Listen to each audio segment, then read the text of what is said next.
নমস্কার বন্ধুগণ, সবাই কেমন আছেন? টক মিষ্টি আকাশ কিচেনে আপনাদের আবারও স্বাগতম।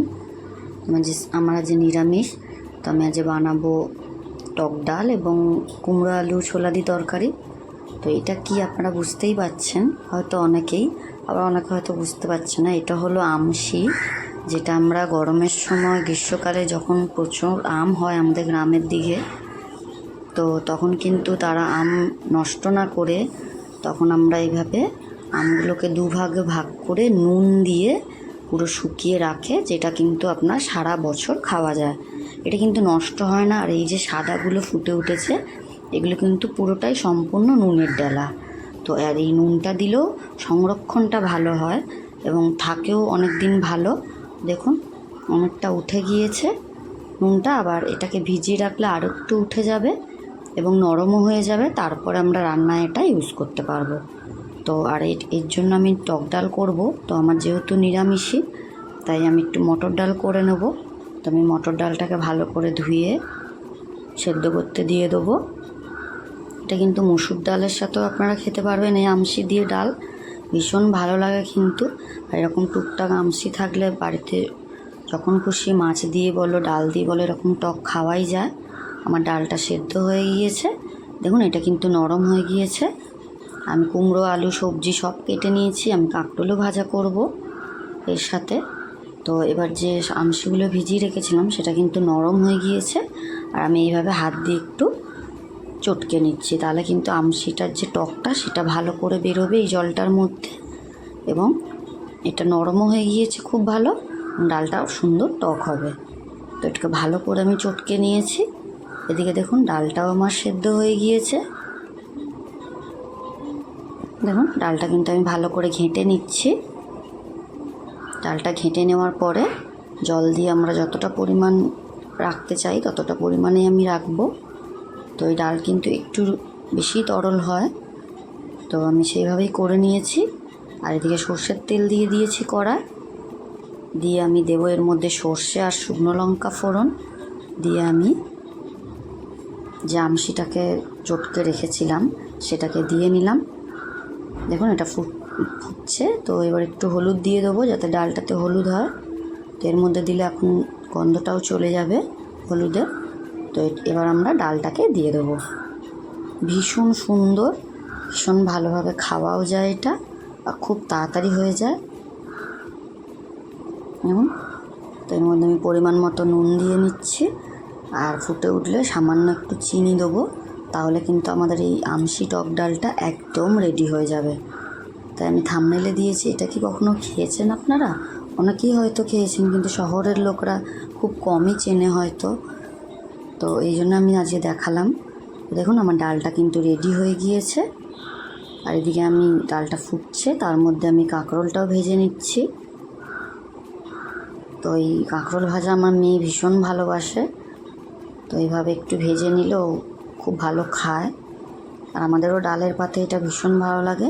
আর একটু বেশি তেলে ভাজলে ওটা কিন্তু একদম চিপসের মতো হয়। ডালটা হয়ে গিয়েছে।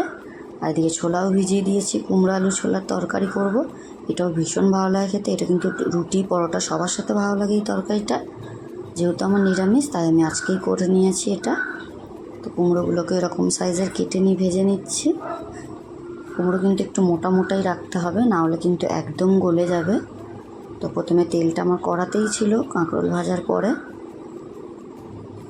তো ওই তেলে আমি ভেজে নিচ্ছি কুমড়োগুলোকে, ভেজে তুলে নেব। তারপরে আলুগুলোও ভেজে আমি তুলে নেব।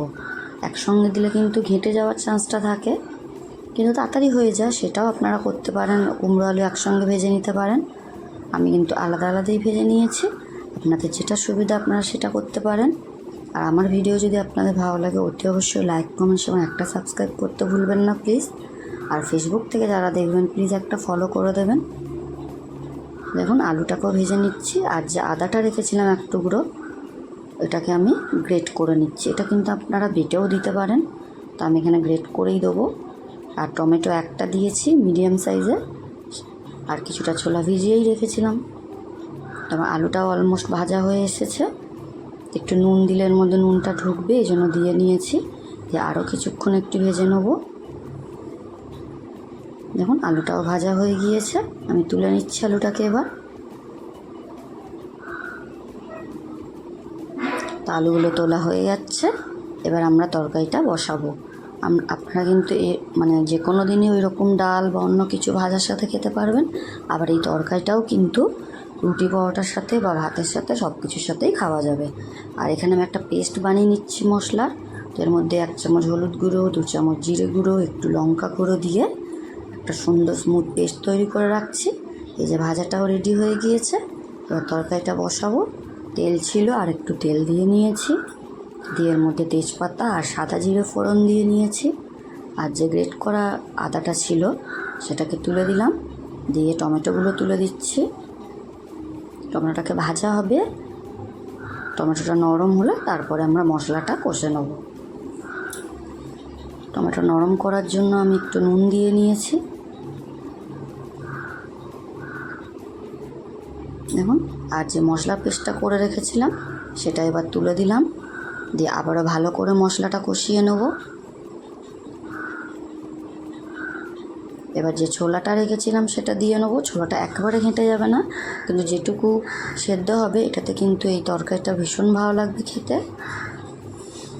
তো আপনার যেদিন নিরামিষ থাকে অবশ্যই আপনারা ট্রাই করুন, দেখবেন ভীষণ ভালো লাগে খেতে এই রেসিপিটা। তো এবার আমি যে ভাজা কুমড়ো আলু ছিল তার মধ্যে থেকে আলুটা দিয়ে নিয়েছি আগে, দিয়ে আলুটা দিয়ে মশলাটা বেশ কিছুক্ষণ কষিয়ে নেব, তারপরে আমরা কুমড়োটা দেব। তো দুটো দিয়ে এবার কষিয়ে নিচ্ছি মশলাটা কষা হচ্ছে। এর থেকে তেল ছেড়ে গেলে তারপরে আমরা একটু জল দেবো।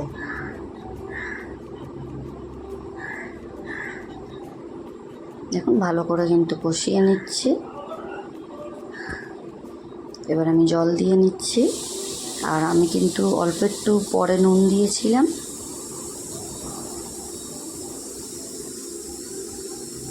দেখুন, এটা জলটা দিয়ে নিলাম। এবার একটু ঢাকা দিয়ে দেবো আলুগুলো সেদ্ধ হওয়ার জন্য, আলু কুমড়ো সমানভাবে সেদ্ধ হয়ে যাবে।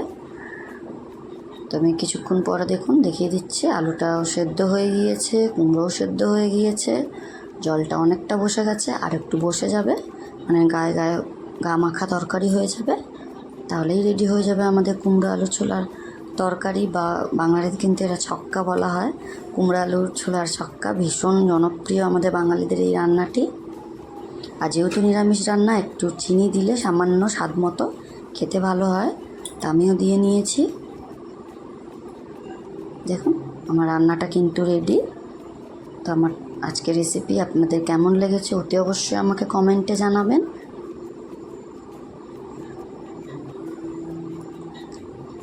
আপনারা সুস্থ থাকবেন, ভালো থাকবেন। দেখা হবে আপনাদের সঙ্গে পরবর্তী ভিডিওতে। টাটা।